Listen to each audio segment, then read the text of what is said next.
space shows up for an event like that. Okay. Paul couldn't be here this morning, so I have a few notes from him.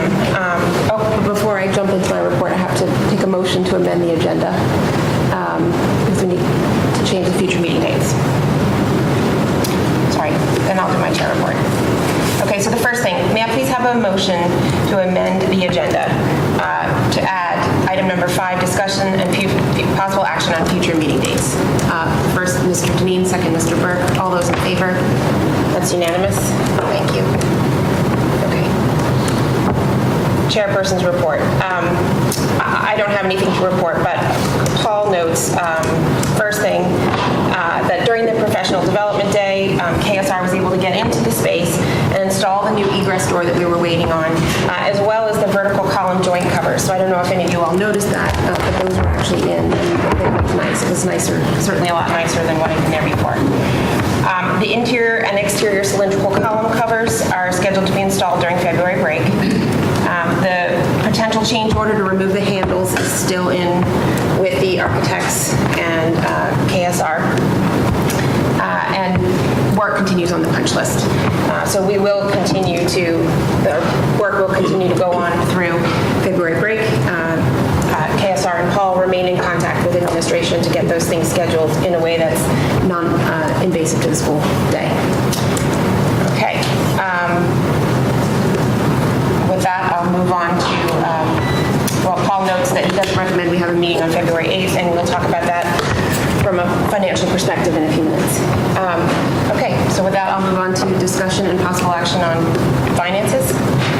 You have not very much in your packet to approve this morning. There are, for your reference, the last invoice from DeSalvo and the last invoice from STL. Minutes.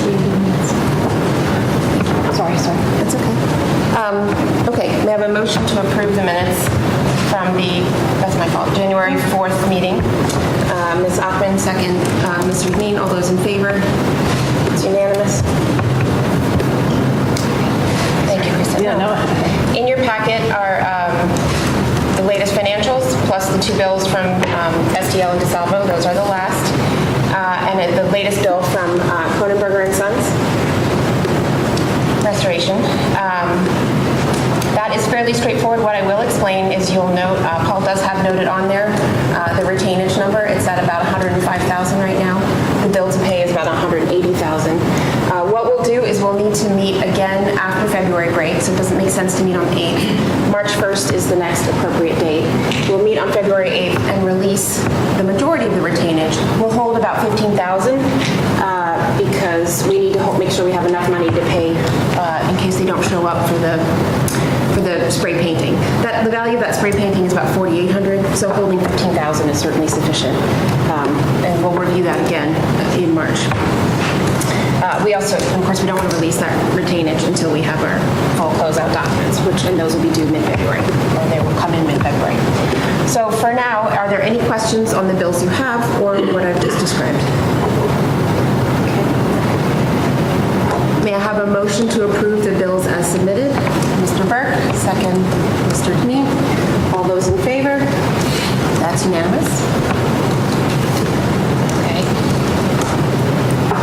And then we just discussed changing our regular meeting date from February 8th to March 1st. May I have a motion to approve the amended regular meeting schedule?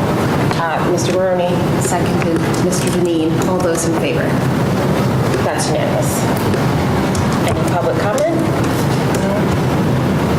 Yes. Could I just mention I don't know who's doing the punch list or everyone's eyes are different. I did notice when we were in there the other night, the columns that are where the new addition is, really, someone needs to look at those. Mike, I don't know if you or your guys have done them. They're just really poorly sanded and poorly painted.